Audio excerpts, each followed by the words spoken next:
प्रभु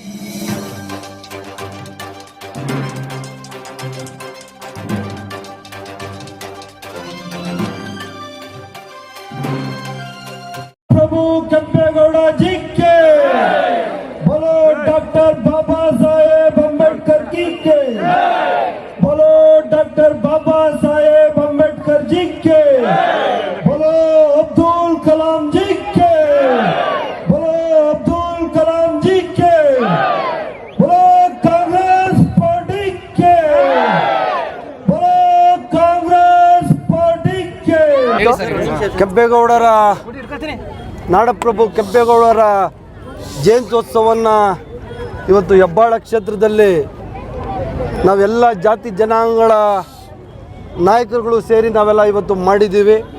ಸುಮಾರು 12ರಿಂದ 13 ಸಾವಿರ ಸಂಖ್ಯೆಯಲ್ಲಿ ಇವತ್ತು ಹೆಬ್ಬಾಳ ಕ್ಷೇತ್ರದ ಗೆದ್ದಹಳ್ಳಿಯ ಮುಖಾಂತರ ನಾಡಪ್ರಭು ಕೆಂಪೇಗೌಡರ ಪುತ್ಥಳಿಗೆ ಮಾಲಾರ್ಪಣೆ ಮಾಡುವುದರ ಮುಖಾಂತರ ಅಲ್ಲಿಂದ ಬೈಕ್ ರ್ಯಾಲಿಯಲ್ಲಿ ತೆರಳಿ ಇವತ್ತು ನನ್ನ ಬಂಧುಗಳು HMT ಮೈದಾನದಲ್ಲಿ ಭಾಳ ವಿಜೃಂಭಣೆಯಿಂದ ಕೆಂಪೇಗೌಡರ ಜಯಂತಿಯನ್ನು ನಾವು ಆಚರಣೆ ಮಾಡಿದ್ದೀವಿ.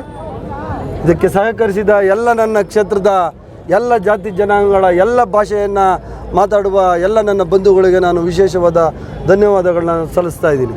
ಯಾಕೆಂದರೆ ಕೆಂಪೇಗೌಡರು ಒಂದು ಜಾತಿ ಜನಾಂಗಕ್ಕೆ ಸೇರಿದಂಥವರಲ್ಲ, ಬೆಂಗಳೂರಿನ ನಿರ್ಮಾತೃ ಕೆಂಪೇಗೌಡರು. ನಾವೆಲ್ಲ ಇಷ್ಟು ಸುಖವಾಗಿ ಶಾಂತಿಯಾಗಿ ಇರಬೇಕು ಅಂದರೆ ಕೆಂಪೇಗೌಡರ ಒಂದು ಕೊಡುಗೆ ಅಪಾರವಾದದ್ದು ಅಂತ ನಾನು ಹೇಳಲಿಕ್ಕೆ ಬಯಸ್ತೇನೆ. ಕೆಂಪೇಗೌಡರ ಒಂದು ದೂರದೃಷ್ಟಿಯ ಫಲದಿಂದ ಇವತ್ತು ಬೆಂಗಳೂರು ಅನ್ನೋದು ಇಡೀ ವಿಶ್ವ ವಿಖ್ಯಾತಿಯನ್ನು ಹೊಂದಿರುವಂಥದ್ದು. ಕೆಂಪೇಗೌಡರ ಅವರ ಒಂದು ನೆನಪಿಗಾಗಿ ಕಾಂಗ್ರೆಸ್ ಸರ್ಕಾರ ಬೆಂಗಳೂರಿನ ಇಂಟರ್ನ್ಯಾಷನಲ್ ಏರ್ಪೋರ್ಟ್ಗೆ ಕೆಂಪೇಗೌಡ ಅಂತಾರಾಷ್ಟ್ರೀಯ ವಿಮಾನ ನಿಲ್ದಾಣ ಅಂತ ಹೆಸರು ಕೊಟ್ಟರು. ಅದಾದ ನಂತರ ಮಾನ್ಯ ಸಿದ್ದರಾಮಯ್ಯನವರು ಕಾಂಗ್ರೆಸ್ ಸರ್ಕಾರ ಇದ್ದ ಸಂದರ್ಭದಲ್ಲಿ ಕೆಂಪೇಗೌಡರ ಜಯಂತಿಯನ್ನು ಸರ್ಕಾರಿ ಕಾರ್ಯಕ್ರಮವನ್ನಾಗಿ ಆಚರಣೆ ಮಾಡಬೇಕು ಅಂತ ಮಾಡಿದ್ದು ಸಹ ಕಾಂಗ್ರೆಸ್ ಸರ್ಕಾರ. ಇದರಿಂದ ನಾನು ಕಾಂಗ್ರೆಸ್ ಸರ್ಕಾರಕ್ಕೆ ವಿಶೇಷವಾದ ಧನ್ಯವಾದಗಳನ್ನು ಸಲ್ಲಿಸ್ತೇನೆ. ಕೆಂಪೇಗೌಡರು ಕೊಟ್ಟಂತಹ ಕೊಡುಗೆಯಿಂದ ನಾವು ಇವತ್ತು ಇಲ್ಲೆಲ್ಲ ನಾವು ನೆಮ್ಮದಿಯಾಗಿ ಜೀವನ ಮಾಡ್ತಾ ಇರೋದು ಅಂತ ಹೇಳಲಿಕ್ಕೆ ನಾನು ಭಾಳ ಹೆಮ್ಮೆ ಪಡ್ತೇನೆ. ಸರ್, ಇದೇ ಮೈದಾನದಲ್ಲಿ ಕಟ್ಟಾ ಸುಬ್ರಹ್ಮಣ್ಯಂ ನಿಮ್ಮ ಮೇಲೆ ಆರೋಪ ಮಾಡಿದ್ದಾರೆ, ಏನು ಹೇಳಕ್ಕೆ ಬಯಸ್ತಾರೆ ಸರ್? ಏನು ಆರೋಪ? 400 ಕೋಟಿ ಕಟ್ಟಾ ಸುಬ್ರಹ್ಮಣ್ಯಂ ನಾಯ್ಡು ಅಂತ ಕ್ಷುಲ್ಲಕ ಜೈಲಲ್ಲಿದ್ದಂಥ ಗಿರಾಕಿ ಬಗ್ಗೆ ನಾನು ಯಾಕೆ ಆನ್ಸರ್ ಕೊಡಲಿ? ನಾನೇನು ಅಂತ, ಕಟ್ಟಾ ಸುಬ್ರಹ್ಮಣ್ಯಂ ನಾಯ್ಡು ಏನು ಅಂತ ಇಡೀ ದೇಶಕ್ಕೆ ಗೊತ್ತಿರೋದು. ಪಾಪ ಇವತ್ತು ವೈದ್ಯಕೀಯ ಬೇಲಲ್ಲಿ ಕಟ್ಟಾ ಸುಬ್ರಹ್ಮಣ್ಯಂ ನಾಯ್ಡು 40 ಕೇಸ್ಗಳನ್ನ ಹಾಕ್ಸ್ಕೊಂಡು ಪಾಪ ಹೊರಗಡೆ ಇದ್ದಾರೆ. ಅವ್ರ ಜೊತೆ ವೇದಿಕೆ ಹಂಚ್ಕೊಬಾರ್ದು ಅಂತಲೇ ಸದಾನಂದ ಗೌಡರು ಬಂದಿಲ್ಲ, ಇಲ್ಲಿ YN ನಾರಾಯಣಸ್ವಾಮಿ ಅವರು MLC ಅವರು ಬಂದಿಲ್ಲ, R ಅಶೋಕ್ ಅವರು ಬಂದಿಲ್ಲ.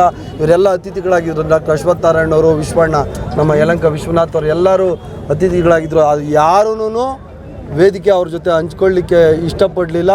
ಇದರಿಂದಲೇ ಗೊತ್ತಾಗ್ತದೆ ಅವ್ರದ್ದು ಏನು ಯೋಗ್ಯತೆ ಅಂತ. ಕಟ್ಟಾ ಸುಬ್ರಹ್ಮಣ್ಯಂ ನಾಯ್ಡು ಹತ್ರ ಬುದ್ಧಿ ಹೇಳಿಸ್ಕೊಂಡು ರಾಜಕಾರಣ ಮಾಡುವಂಥ ಹೀನ ಸ್ಥಿತಿಗೆ ನಾನು ಹೋಗಿಲ್ಲ.